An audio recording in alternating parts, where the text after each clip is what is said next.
Hello, my name is Ben. My name's Andrew. And we are your hosts of the Too Vague podcast this week. One word, two hosts, stories, trivia, and video games. That's right. My special guest today, my co-host, my friend, my partner in crime, the CEO, CEO? I'm both the CEO and the CFO of Partly Robot Industries. Okay. And sole employee.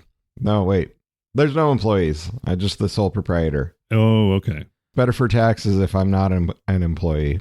How the sausage is made. I think so. Just to piggyback onto the old, TurboTax game review we did. Exactly. Yeah. I was going to say what's going on with you, but by the time this comes out, you will have been probably here and gone with your Zine Fest thing that you're doing in Tucson. So you can pretend like you've, how did it go, Andrew? It was a really great time, Got to meet a bunch of people, get back in touch with some other people I met last year, traded some stuff.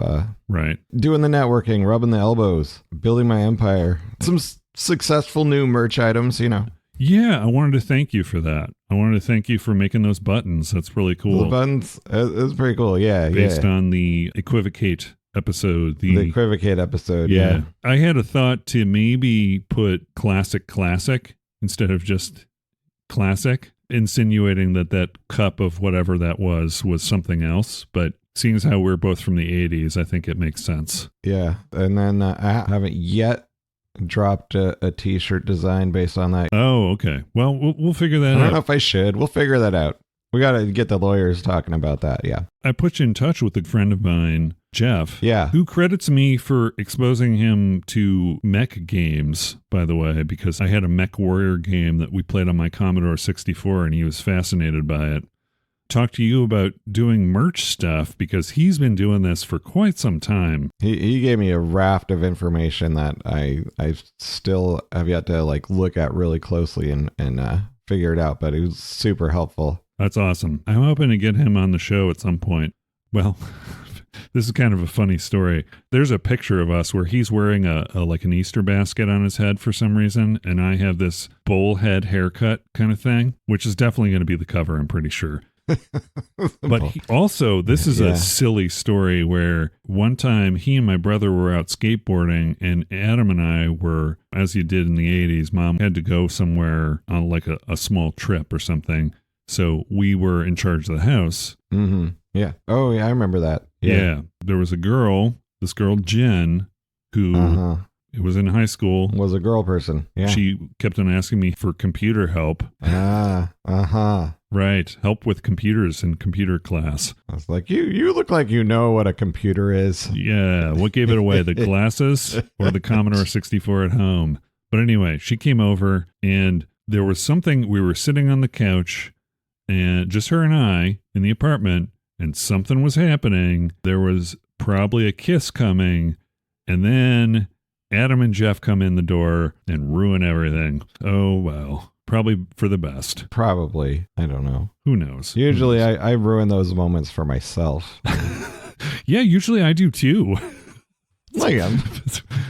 Well, what is that? Why are you so close? What's going on? Yeah, exactly. Yes, those are very nice lips.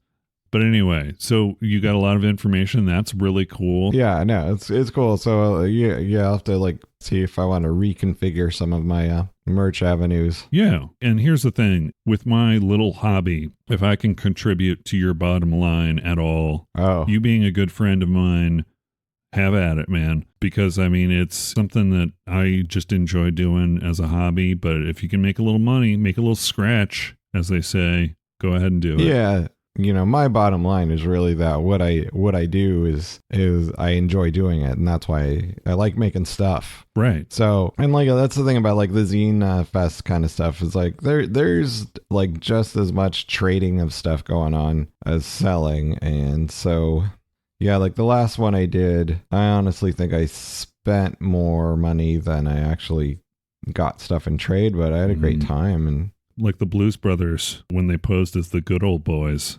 Well, they got out alive. We like both kinds of music, country and Western. Yep. It's one of my favorite Blues Brothers lines. God, there's so many good lines in that movie. It's true. And a lot of car crashes. Oh, it was like the most car crashes for a while. Anything else going on? I managed to get through a week of my regular job without losing my mind, so that's good. That's a win. I think I'm actually developing some mindfulness skills and being able to separate myself from the chaos. Be like, oh yeah, this chaos is going on, but it can be outside me. It doesn't have to be inside me. And I think a lot of people don't realize that. like, because it doesn't. If I get upset about it and get worked up, it doesn't help the situation at all. It doesn't help me. And I'm slowly learning how to work on that. And, reading a book about managing my stress. That's good. Self-improvement. It's got a really radio-friendly title called Guffing Up Your Stress. So. Oh, yeah. Yeah. I'm going to have to reverse that. But yeah, your stress. Unscrew your stress. Isn't it a New York Times bestseller? Because I've heard a lot of people talk about it. There is a whole bunch of, what am I saying? Yeah, people like to throw the F word in titles, but no, another one of my connections, a friend on the internet, Dr. Faith Harper, is the one who, like, she writes a lot of books, and one of them that she wrote was called Uncuff Your Brain. Okay. Which, and then that spawned a lot of further titles. Yeah. That she keeps writing them. So Dr. Faith Harper, huh? She's fun. Would she be on the show? She might. Because that would be an interesting topic. Stress. She does all kinds of, like, all different variations of mental health concerns. That's really cool. Very neat. Well, what I've been doing. Do you want to know what I've been doing? Or yeah. What have you been doing? Yeah. I've just finished a game called Hi-Fi Rush, which I will talk to Star, who will be in town for the festival, the Zine thing. The Zine Fest that will be in the past after this one airs, but it already happened, but it's in the... It already happened. We're time traveling. This low budget time travel thing is exhausting. Yeah. I mean, I have enough trouble with daylight savings time, and I don't even live in a state that has to deal with it. So she'll be in town, and she's going to be on the show. I'm excited about that. Talk about the word beet, which is what our... Beet. Yeah. Like roasting beets is a pretty good way to prepare them. There's a lot of different definitions for beet. We could very easily tie it to Lucas Egan, too, with his beet. But I think we're going to go with the more traditional borscht-centric show. Borscht, yeah. Borscht-centric, yeah. No, it's not going to be borscht. There are not many borscht video games. Ukrainian... I completed that. I'm very conflicted about it. Hi-Fi Rush was one of these games that was the first hands down quote unquote success of the Xbox as far as a lot of people were concerned. It's one of these ones that was from Bethesda put it out after having the position that Bethesda games are only going to come out for the Xbox recently, and I don't know if this has anything to do with all the layoffs and stuff, but they recently announced 4 titles coming to the PlayStation 5. So they were exclusives on the Xbox, but now they're coming to the PlayStation 5. And this is one of those ones that came to the PlayStation 5, Hi-Fi Rush. Like I said, we'll talk about it on Star's show. Okay. But I also started playing this really creative and cool game called Pacific Drive. Right. You're showing me that. It's a first-person perspective driving / survival game. And it does remind me sort of the Southern Reach trilogy, which you talked about on a previous episode. That's Jeff Vandermeer, right? That's Jeff Vandermeer, yeah, the author of the Southern Reach. Yeah. That is like just a mental voyage in itself. So, and I can see how that kind of atmosphere would really translate itself really well to a game. Did you watch both videos or just the one? I just watched the trailer one. Okay. Yeah, because the other one gets into a lot of the game mechanics and stuff. No, wait, I think I was looking at the game mechanics one. The other one gets a little bit more into the story of trying to sell the story more than it is the game mechanics. The exclusion zone. Yeah, that was an interesting. There was some of the mechanics in there that I thought looked, for the car there was the little jar of repair putty. Yeah. I was like, I mean, that's it. You just throw some repair putty on it. It is still a video game, but it's a video game. You're in a zone where physics and all things defy reality. So, you can suspend disbelief there. Oh yeah, there could be a repair putty. Yeah. Yeah. And then, of course, the best character ever, the Herby-esque. The station wagon. The station wagon. I haven't gotten to a point where I've had to diagnose its maladies and why it's acting up. But it does do things like the tire will pop off when you close a door. Or, like as you go on through the story, the car develops a personality. The family truckster from the Vacation series, National Lampoon's Vacation. And then it has sort of a interior that was very much like the DeLorean time machine. Mm-hmm. And it's customizable. It's got all sorts of cool sort of, you can customize it to whatever way you want to. You want to be able to customize your station wagon. Yeah, exactly. But yeah, it does look like the family truckster. So, doesn't it? It's very evocative of the family truckster, and I'm sure that's not an accident. Hey, Russ, stop eating the family truckster. Thanks, Audrey. Yeah, that whole sequence with the video games. Tie it in. So that's what I've been doing is playing that game. Right on. I was going to go the route of Unicorn Overlord, but I decided that I'm trying to get a guest, Tunny, that we had previously. Mm-hmm. I want to try and get her on the show so we can talk about the word localization, which is different from translation, kind of discuss that. So okay, yeah. No, you were telling me about that. It's important. Yep. And then I have a sort of a mini game review that I'm going to reserve for the end of the show when we talk about video games. So that's what I've been doing. Awesome. What do you say we get into the definition of the word this week? We're doing a doozy, right? Yeah, we're doing a doozy. We're doing one of my 45-cent words or whatever. Yeah, it's going to be college words, right? Not exactly. Maybe if you were trying to be health conscious, it could be. My preschool was at a community college campus. Yeah. I'm confused about what college is supposed to be. Okay. Oh, yeah. I just remembered Jamba Juice. Jamba Juice. Did you ever drink Jamba Juice? Yeah. Yeah. I used to drink the wheatgrass every morning. That was kind of my morning ritual. Before I would go to work, I would have the wheatgrass, which tasted like freshly mown lawn. Yeah. Yeah, exactly. So, yes, the word this week is the very collegiate juice.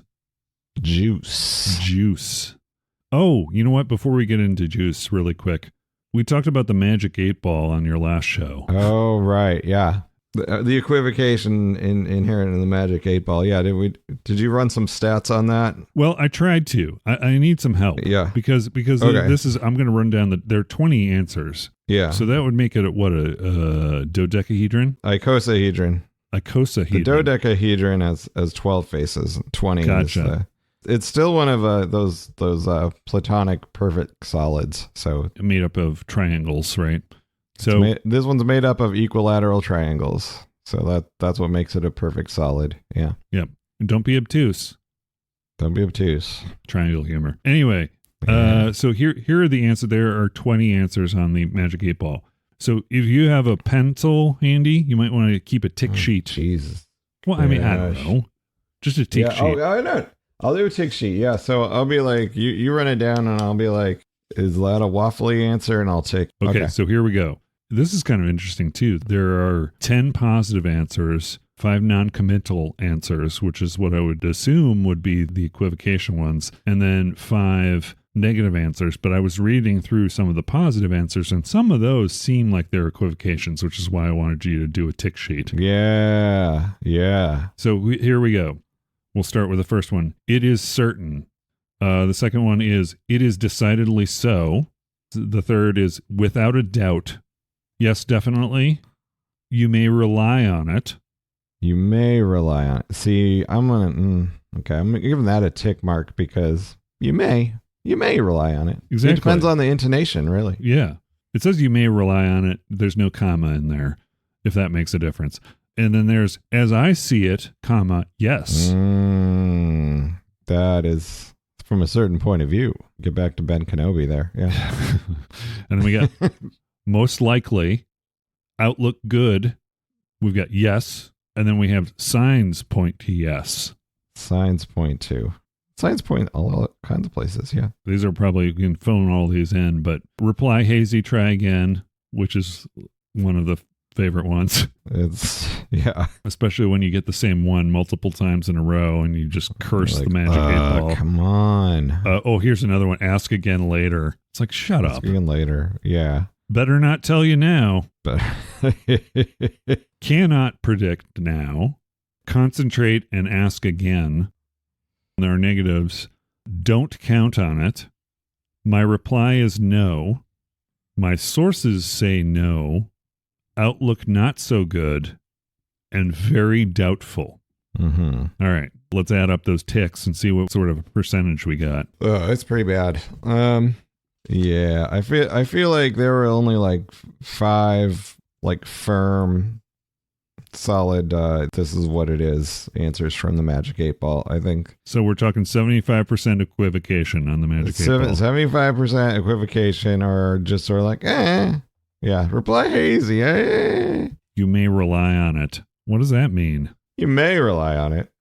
Steve won't, but you may.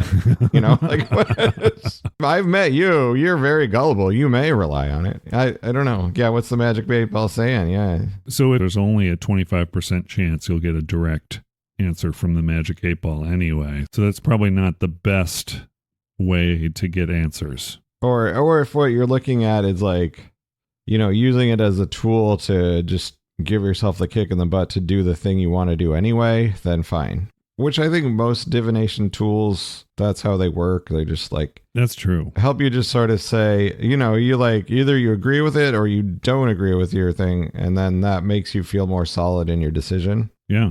Yeah. If you're like, reply hazy, well, the hell with this 8-ball, I'm going to do it. You know? Yep. It just sort of helps you, if you're like on the fence on a decision, it helps you, whatever's inside you, respond to the question, I think. Yeah. The 8-ball itself, I don't think has a lot of magic.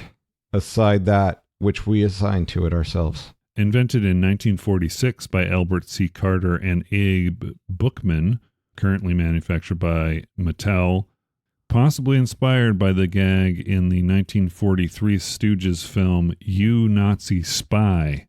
So I'm not familiar with that one, so I don't know. But I'm not too familiar with when the Three Stooges were hunting down Nazi spies. But with the Magic 8-ball even. Although originally sold as a paperweight, the Magic 8-ball would remain popular for several decades as an office toy and a children's toy. It's a nifty paperweight, yeah. What's in there? You know what the juice inside the Magic 8-ball is? What's the juice in the Magic 8-ball? It's alcohol and blue coloring. Why don't they have a drink called the Magic 8-ball? they might. That seems like a cool cocktail idea, concept. I mean, yeah. Oh. It says try again later, so buy another one. The magic is whether or not the drink actually has any alcohol in it. Oh, there we go. Yeah. 25% chance that it does. Exactly. Well, I mean, if you talk about the positives, negatives, and we do go off on the 10, right. 50% chance it does, and 25% chance it's non-committal might. We won't argue semantics We're here. not mixologists. We're triviologists. Well, let's get into the juice. Let's get to the juice. The juice. No wheezing the juice. Classic line from Encino Man. Encino Man. Encino Man. Pauly Shore's big screen debut. Who is the other guy? Brendan Fraser. Yeah. Brendan Fraser. Academy Award winner Brendan Fraser. Recent Academy Award winner, yeah? Yeah. He responded to me once on Twitter. Which I thought, nice. I mean, well, he didn't respond to me. He liked something that I put in as a comment. So I thought that was kind of cool. There were no blue check marks back then, so I don't know if it was actually him or not. I don't know. Juicy Juice. Juicy Juice. Remember Juicy Juice? Juicy Juice. It was like sweetened juice, wasn't it? It wasn't something even like that. Yeah. It was food coloring and sugar water and a splash of juice. With a splash. Contains 8% juice. Yeah, probably. So, strap in, Andrew. We got a relatively large one here with a lot of informals. Oh, informal. Yeah, I guess, that there would are probably happen. more informals in this one than there have been in most of our previous. Yeah, because it's a lot of... Oh boy, my Google machine went straight to Juice Newton. I want... Well, Well, we'll talk about her a little later. Oh, show me a location of a nearby Orange Julius. No, I want the definition. Okay. You know what? Orange Julius. I don't know what they put in there, what that powder is, but I used to love them when I was a little kid. And I know it didn't contain much in the way of juice, but they were tasty. This like creamsicle-y sort of. I haven't had one since I was way younger, though. So the word juice in Swedish, juice. Oh, juice? In Yeah, Swedish, it's juice in Swedish. A liquid obtained from or present in fruits or vegetables. A drink made from fruit or vegetable juice. Let's not get confused about the what is prune juice argument yet. Oh. Well, wait. Oh. Do you have any strong feelings about prune juice? It's been helpful in the past. But yeah, okay. That might be all I want to say. I don't know. Yeah. Say no more. Say no more. And then the second noun is the liquid that comes from meat or other food when cooked. A fluid secreted by the body, especially in the stomach, to help digest food. A person's vitality or creative faculties. Oh, the juice. Yeah.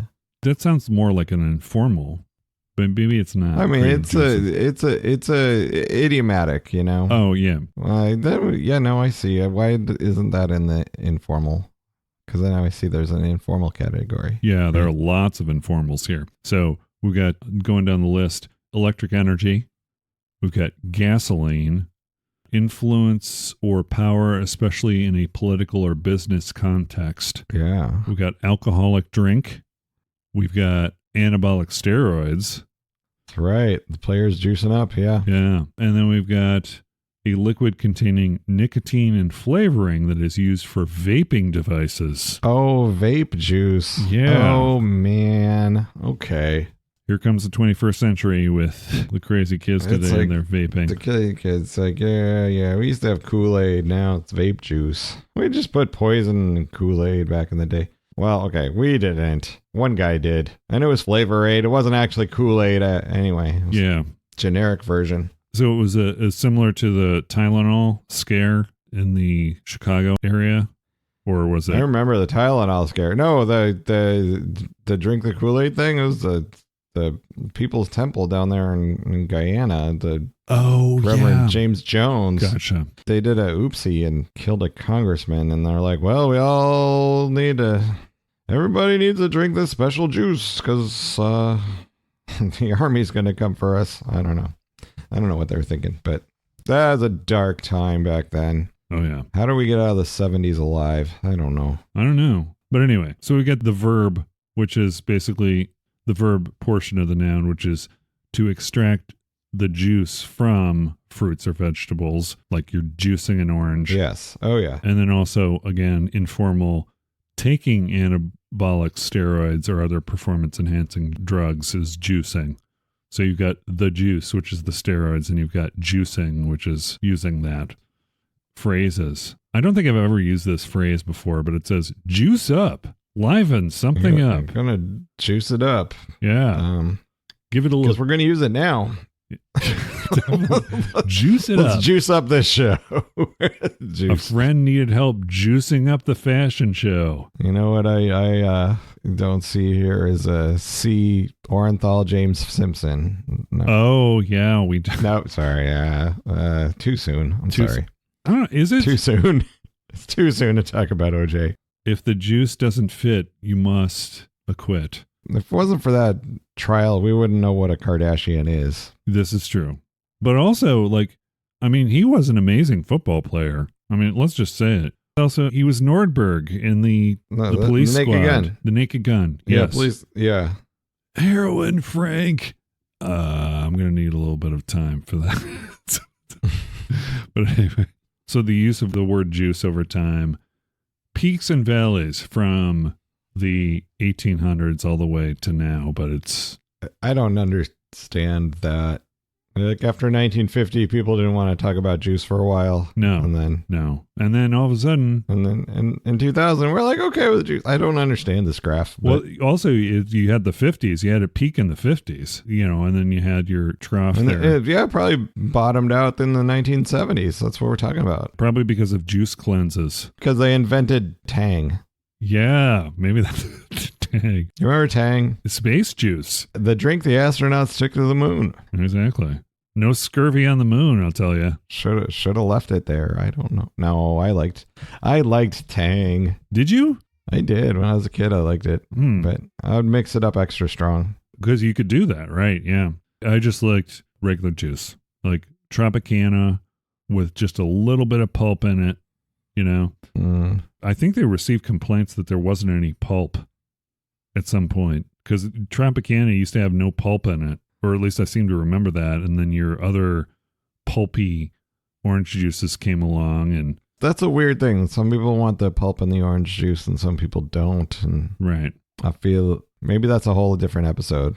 Maybe. Pulp. Do you want to know the etymology?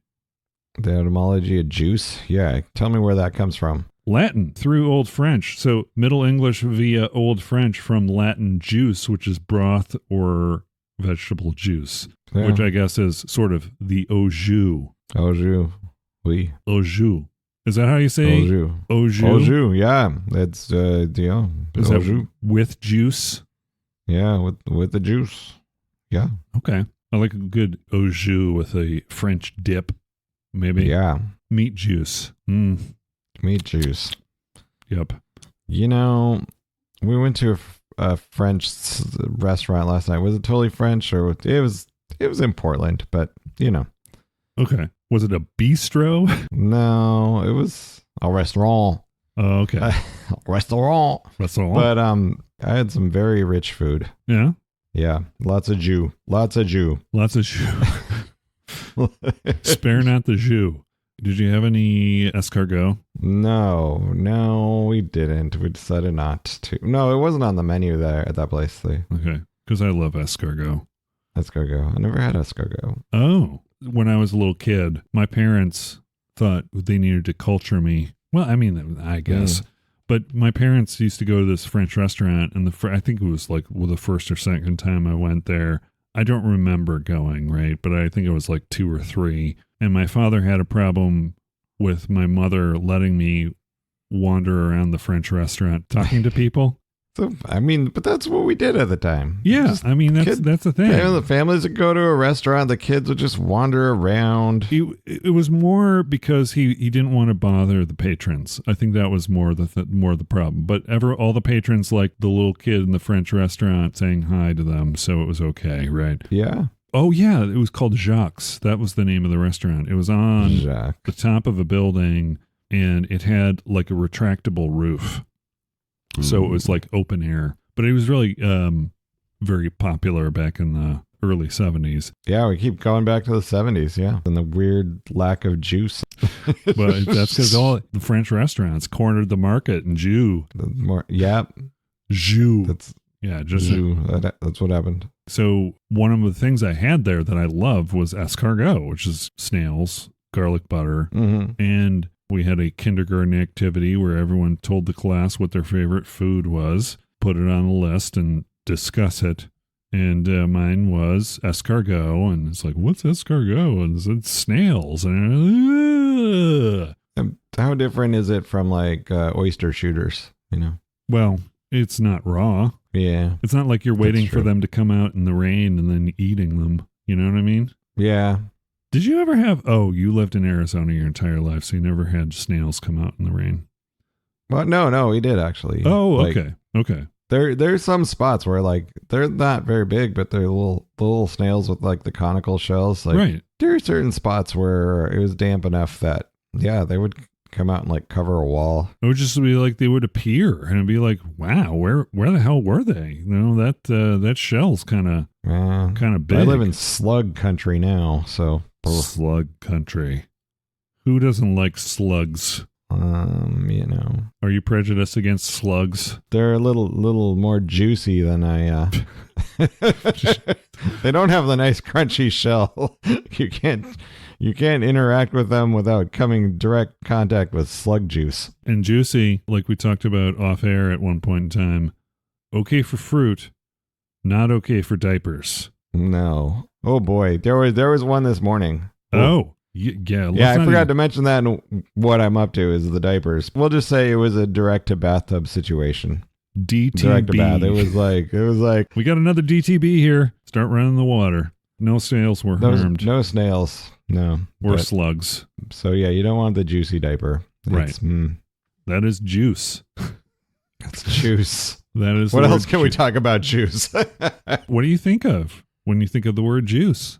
When I think of the word juice, you know, do you think of Beetlejuice or? Not usually. No, I don't either. But if we say it 2 more times, he might show up. So I don't know. This is true. I heard that they're making a second Beetlejuice movie. Yes, they had the trailer out. So now all of a sudden, I'm worried about what would happen if Tim Burton makes a third. I don't know. I think you should just go back to making the Nicolas Cage Superman movie, and we'll just call it even. Yeah, that would be all right. Then the Nicolas Cage Superman. I think there was like a mention of that in the Flash movie I didn't get around to seeing yet. They made the costume. I remember seeing pictures of the costume. Yeah. With Nicolas Cage as kind of looking like a soccer rocker with his mullet. Yeah. There was a certain 90s Superman era that, that was... Superman had a mullet for a bit. And then he was like red and blue Superman for a while. Right. And then he was dead for a hot minute, but then he wasn't dead, and then there were 4 of them. I don't know. It's confusing. And Superman's not dead anymore. He is in the continuity of Kill the Justice League, but... Oh, it is? Okay, well, I don't know. The game continuity is different. And plus, there's like, just because you've got, just your different universes, your multiverse thing, that they keep on saying, oh, we're consolidating, and it's like, oh no, we're expanding it again. Just like I know. Yeah. I mean, I remember back in the 80s, it was their big maxi series event, the Crisis on Infinite Earths. Oh, yeah. Because up until that, there would be like, there's the Earth 2 Justice Society, and sometimes they come to the Earth 1 and help out the Justice League and all that. And then they decided, wow, this has been going on for far too long. But now it's all back again. Now it's all back to big old mess, but it's okay. It's comic books. Green Lantern's weakness is no longer yellow, I guess, maybe. What? I don't know. I don't. That was kind of a weird weakness. I mean, Superman's weakness is rocks from his home planet. And the Earth sun is what makes him powerful, right? Yeah, solar powered. You're right. We're not going to talk about where Superman gets his juice from. No, I was just about to say that. Did you ever see the movie Brightburn? The title sounds familiar. But... Yeah, I think it's James Gunn did this movie. Oh, I heard about it then. I read about it, but I didn't see it. Just the if Superman were evil kind of thing. Yeah. Which I don't know how they didn't get sued, but whatever. Yeah, isn't James Gunn now involved with the DC universe too? Who knows? Yeah, right. He's like, they hired him to try to fix things. They're like, hey, you know how to make a comic book movie. Help us out with where we keep going wrong. Quite honestly, the big superhero movies, I don't know. I think we're all getting tired of them, aren't we? Maybe. There's been a lot of them lately. By lately, in the last 15 years. Is that? Oh, yeah. Or maybe 20. Has it been 20 years since Iron Man came out? I don't know. For some reason, I wanted to say Iron Man came out in 2003. I'm not sure if that's correct or not. That feels like it might be. I don't really feel like looking it up, but... No, 2008. 2008. So okay. Well, 3 kind of looks like an 8 if you don't have your reading glasses on. This is true. So...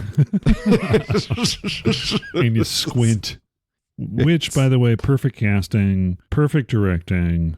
That was the thing that made superhero movies cool again. They were trying to, the Spider-Mans were okay, right?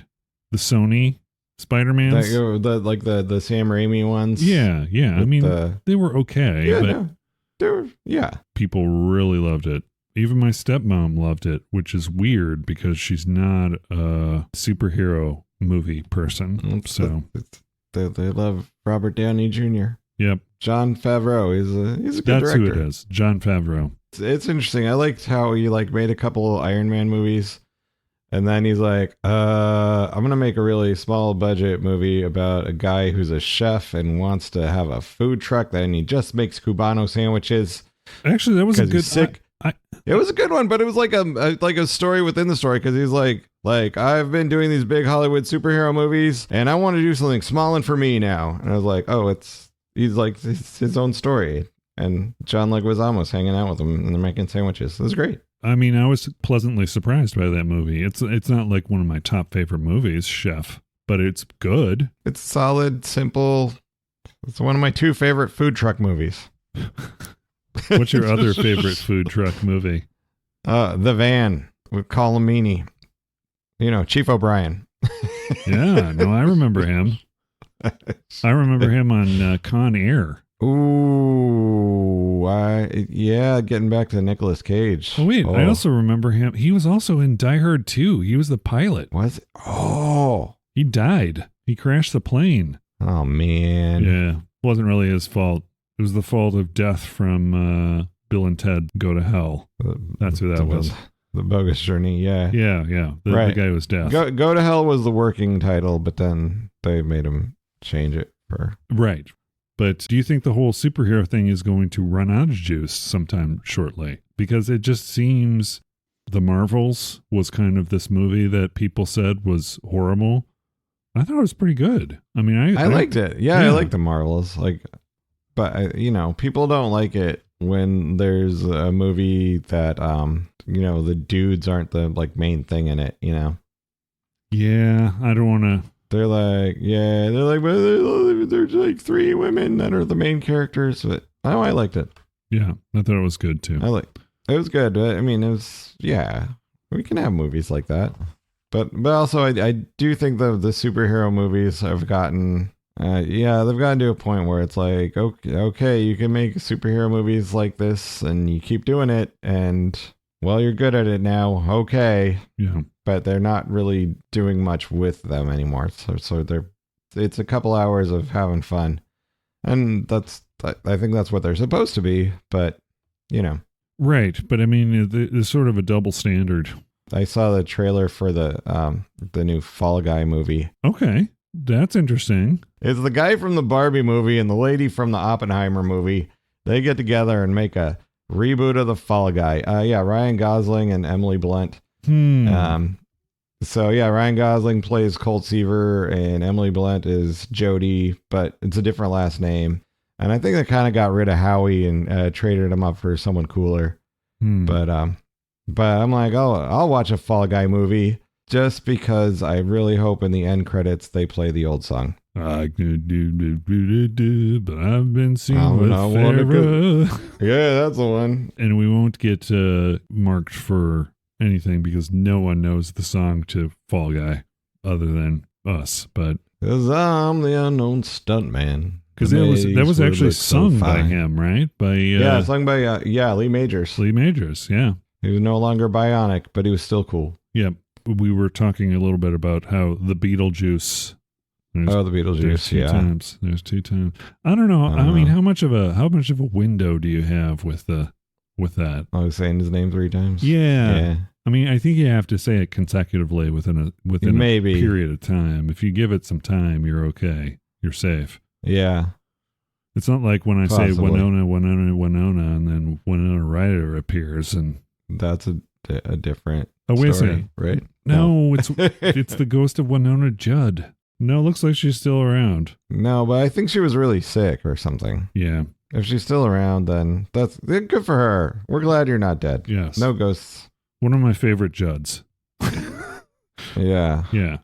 But anyway, they have as the tagline for the trailer for the new movie, he comes out of the attic model thing and he says, "The juice is loose."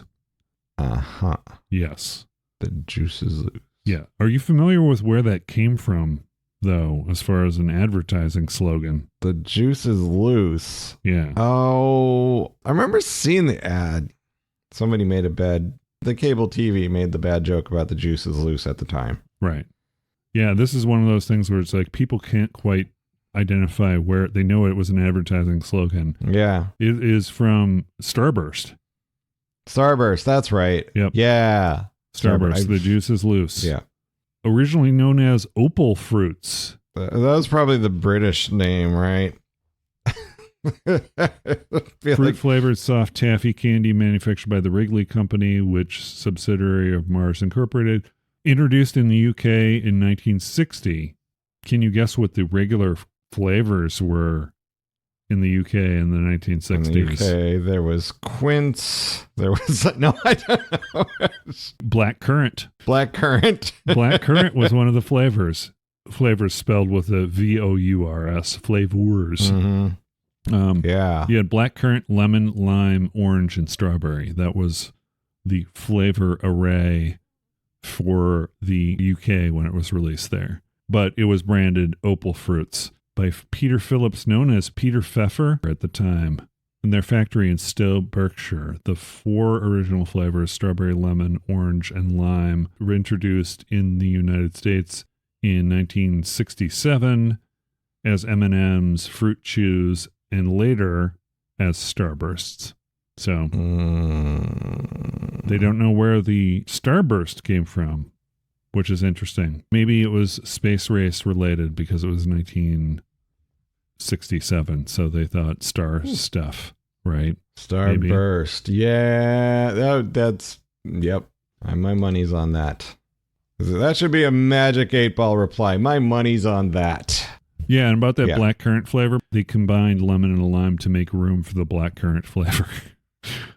So, they got to make room for the black currant. Anyway, yeah, so that's fine. About the black currant flavor, I would actually try that. But Mamba is the one that I think of as the competition. They were more tropical flavored. It was another one of those taffy fruit sort of chew things. Yeah, taffy. I don't like taffy because it sticks, but I mean, it's too sticky. But the Starburst had some sort of an ingredient that, for some reason, it didn't stick like other things, or I don't remember it sticking. I haven't had Starburst in a while. Yeah, my tooth enamel's gone through too much already. Cross that off the snack list for Andrew's snack adventures. No, yeah, well, I mean, I know I could do it for a snack adventure, but don't send me a whole box of saltwater taffy, please. Personally, I just didn't like it. But what's to like? No, I will have a piece every once in a while. Last week I had my piece for probably this year, so it's fine. If you go to the coast in Oregon, every small town has at least 2 or 3 saltwater taffy places. Mm-hmm. I don't get it, but that's something they do on the coast in Oregon is make saltwater taffy, and they sell it to the city folk. Okay. But they also give out free samples, so I had a free sample and I'm good.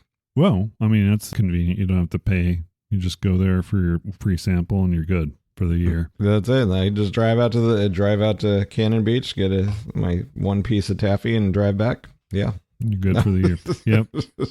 Before we switch to video games, you had a Juice Newton story. Juice Newton. Oh, right. Okay. Yeah. Juice Newton. You know, that song that, Just Call Me Angel of the Morning. Those were one of her big hits. And, so I was familiar with that one because my dad would listen to the oldies station. And that would show up on there every once in a while, you know. And then when I was in high school, I would get to school really early because my parents would drop me off, and like the cafeteria would be open and I'd be hanging out in the cafeteria. And always there'd be in the one corner of the cafeteria, it was Tucson, Arizona. So there was a lot of Latino, Latinx, whatever the word is now. They'd have the boombox in the corner, and oftentimes they'd be playing sort of a mariachi version of Just Call Me Angel in the Morning. I would just hear those horns, and I was just like, it was just a little kind of weird. But she was one of those country pop crossovers. I mean, right, like one of the early ones. I mean, or one of the early ones I remember. Grammy nominated, I think, for that one. Yeah, I mean, that's kind of like a song about, yeah, I was your one night stand. That's okay. Like, I don't know. Yeah. Is that what the meaning of that song is? I think so. I was like, it's all right. You don't need to call me later. I'm just your angel of the morning. It's okay. Yep. Not sure how empowering that is, but, you know. Well, I mean, it is a song. An artifact from its time, the 1970s, which... That's true. Why weren't they talking about Juice so much in the 1970s when they had Juice Newton on the radio? I don't get it. Oh, hey, that song was in Deadpool. That makes a lot of sense. Used for the opening credit montage in Deadpool. I completely forgot. I haven't watched any of the Deadpool movies, but maybe I should. Well, I don't know. If you appreciate the comic, I think they did a very good job of emulating the feelings of the comics, where he breaks the wall and he does all this stuff and it's very self-referential. I think he did a good job of doing that. Ryan Reynolds. Yeah. But is it a necessary thing? No. But I mean, if you enjoyed the Merc with the Mouth character from the comic books, then you probably should say it. You know, okay. If you didn't enjoy his character, then it's, you know. You know, I didn't get to know his character because his character was introduced right about the point where I decided I was too cool to read superhero comics. I was like, I'm only reading black and white indie comics by people who live in their parents' basement, and okay, that's my dream. And so, I mean, it's all on me. We're called the Warlock. You gotta call me the Warlock. My favorite Juice Newton song was Queen of Hearts. Queen of Hearts. That was a good one too. Yeah. Yeah. Which I think was written by someone else. You have Angel of the Morning Facts? Oh, Angel of the Morning was, I think they were hoping that they could get it sung by Connie Francis. Oh, okay. But that didn't work. I think so. It was written by somebody named Chip Taylor. Okay. I know Queen of Hearts was originally performed by Dave Edmunds, Rock Piles. Dave Edmunds. Queen of Hearts is written by Hank DeVito. The pedal steel guitarist in Emmylou Harris's backing group, The Hot Band. I'm just like, I'm all about the pedal steel. Steel guitars are cool. The pedal steel is I would say is an instrument that provides a sort of a juicy quality to Oh yeah. tones. Agreed. It is juicy. Not in the juicy couture way. No, not like the word juicy on the short shorts, but is that juicy couture? Tracksuits? That's what it was. Velour tracksuits. Oh, that's okay. Yeah, that too. So Queen of Hearts was originally recorded by Dave Edmunds in 1979, which reached 11 on the UK charts, number 12 in Ireland. But the more successful version was the Juice Newton version in 1981. So, 1981. Gee, I thought Juice Newton was in the 70s. No wonder. That makes sense. That's my concern about the trough and the use of the word juice in the 1970s. And I'm like, okay, if Juice Newton's like big album was like 1981, then that makes sense. Yeah, everything holds up. She was Bob Welch's backing. She did backing vocals on Ebony Eyes, which was from 1977. She did have a... Yeah, she was in the 70s. Yeah. So my theory is just full of holes anyway. All the juice is leaked out. All the juice is leaked out of my theory about Tang and Kool-Aid conspired to corner the sweetened beverage market in the 1970s. Yeah. The story of the Spanish version of Angel of the Morning. Yeah. My favorite part of that song was the tuba. I like the tuba part. They just bring the horns, man. There's a whole like vibrant world of Spanish language music, and I only know the tiniest little corner of it. I remember we used to listen to I'm Too Sexy in Spanish at the pool hall. Right said Fred. Let's get into the video games. It's going to be a very small video game segment. What's your video game? I got a review code for a game called Juicy Realm. Juicy Realm. Yes. Juicy Realm. Welcome to my Juicy Realm. No, it's not like... No. It sounds like a horrible pickup line. Yeah. I was going to say, it's like, boy, you're romantic. Want to talk about Juicy Realms? That should be the opener for the show. Hi, my name is Ben. Welcome to our Juicy Realm. Yeah. I think we'll workshop it. Well, we've got to workshop it. Yeah, I mean, boy. So Juicy Realm is a roguelike video game developed by independent Chinese studio Space Can Games, published by XD Network. The story is this big seed lands from space, not unlike The Thing, by the way, but yeah, much cuter animal or monsters, quote unquote. But anyway, this thing lands on the planet. One of the characters is a botanist named Alpha. This seed lands and makes all fruit sentient, and they're angry. So you've got all these different fruits that are fighting against fruits. You, and they find guns and stuff, and they do all sorts of... Okay, so that's a different kind of Juicy Realm than I was thinking. Yeah. It's completely G-rated. Well, except for the guns, I guess. With extreme violence. Yeah. Extremely violent fruit. The characters are really well designed.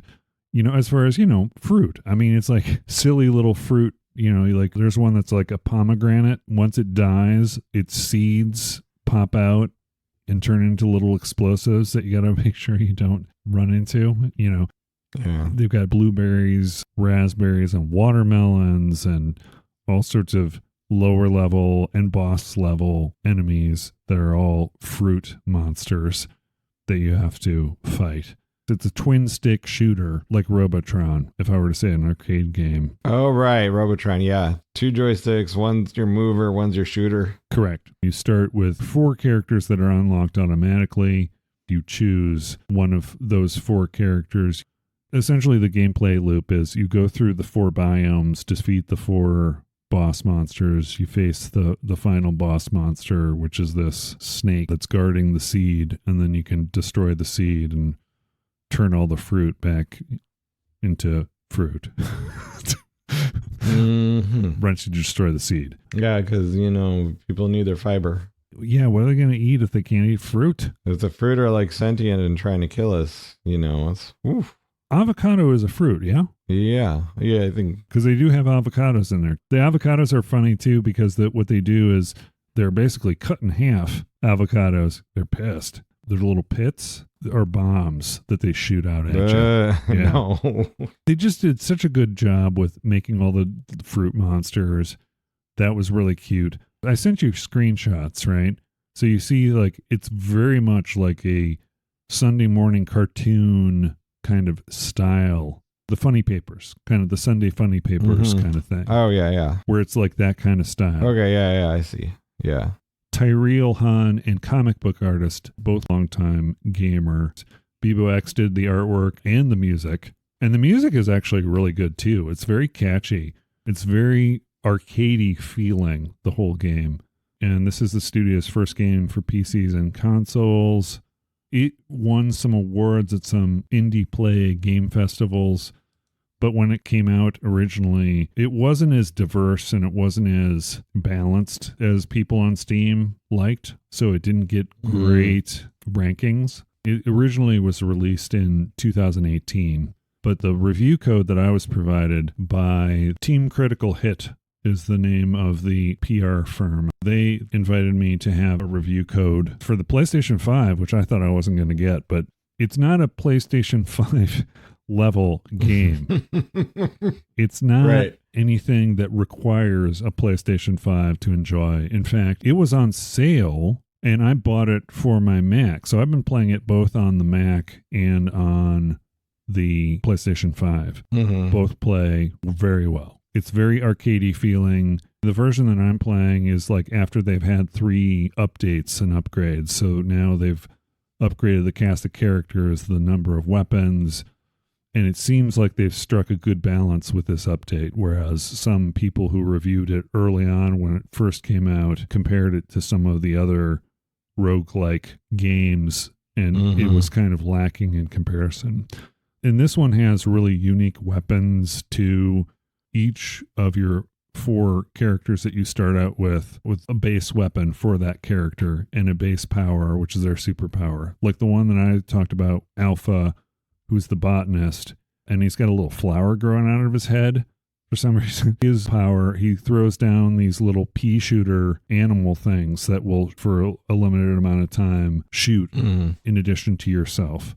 As you go through the level, each time you defeat a boss, you get these seeds that you can use to buy new characters, unlock new weapons, and all those things. After you've played through the entire game, you use the seeds for that.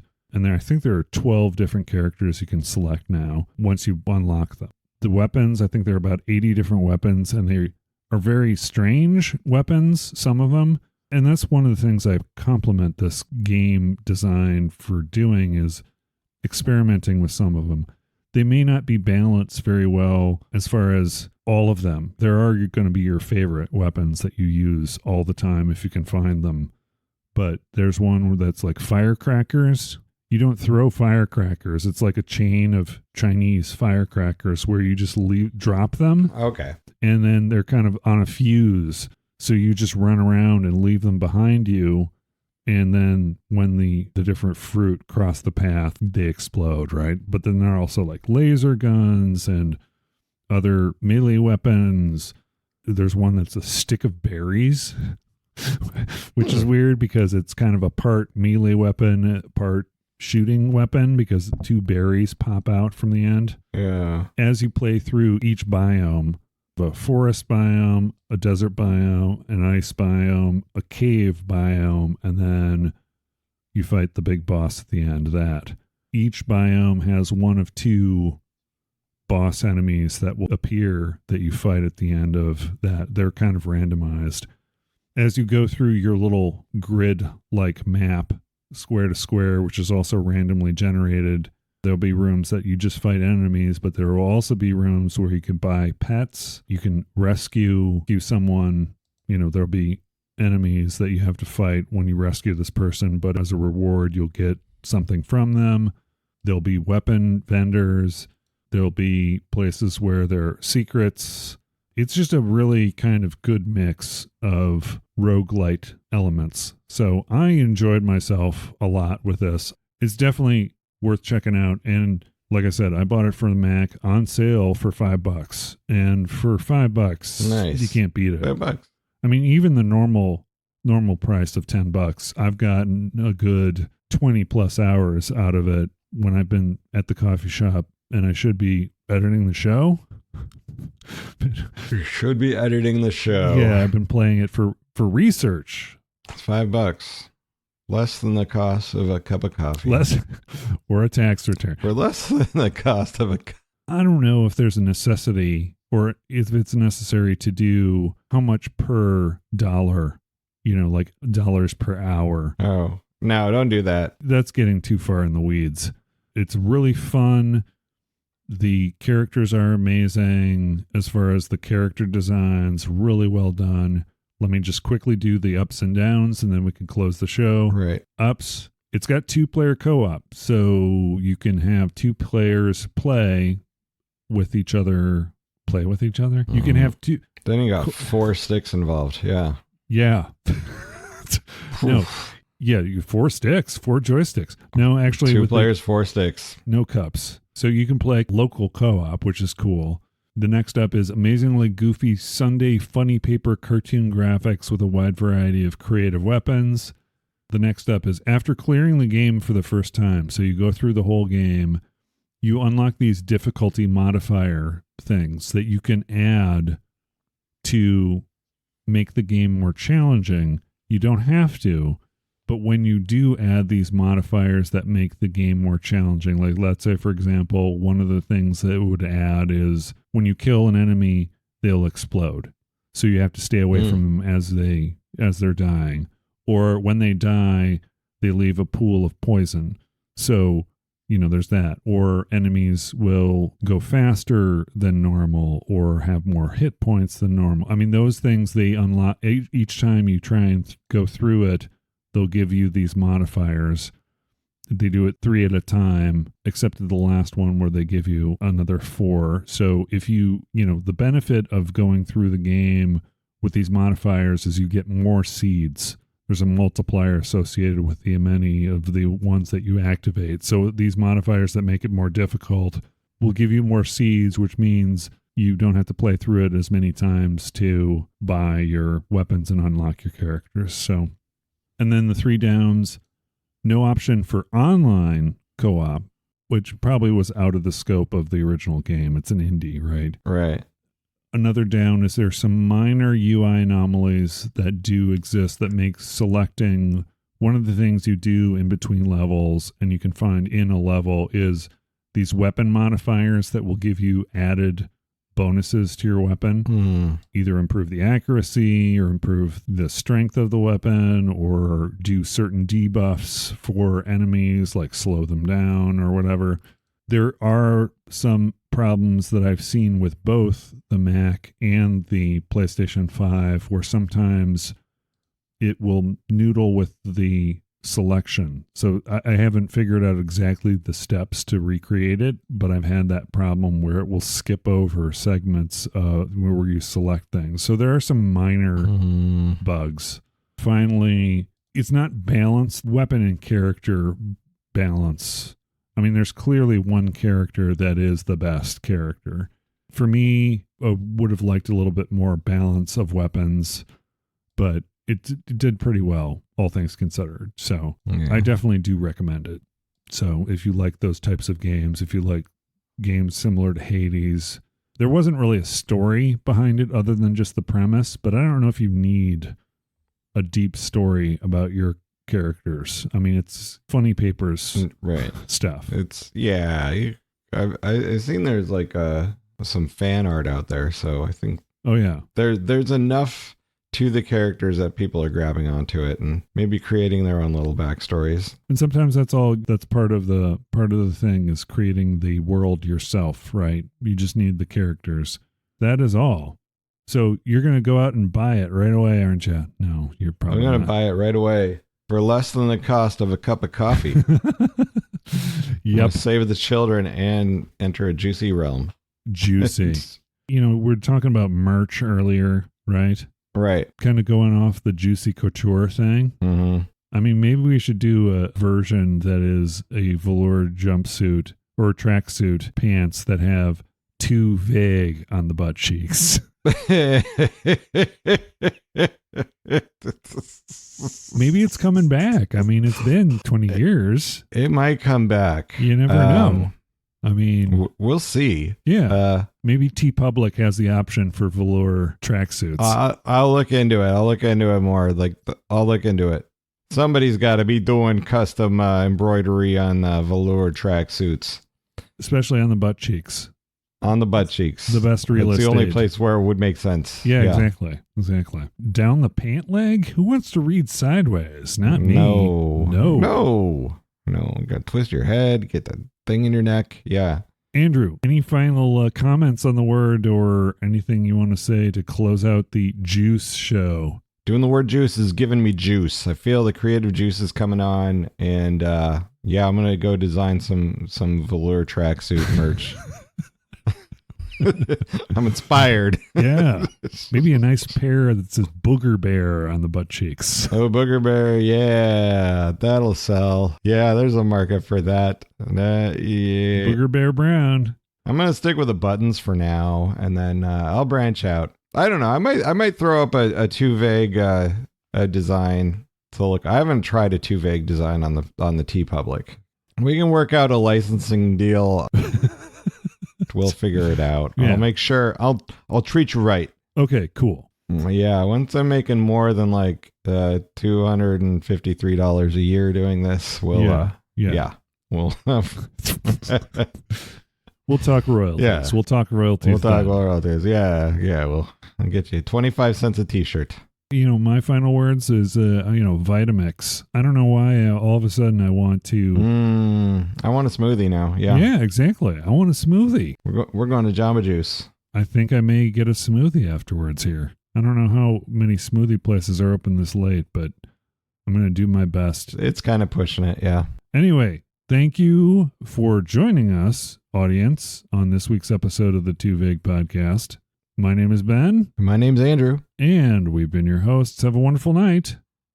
Bye. Bye.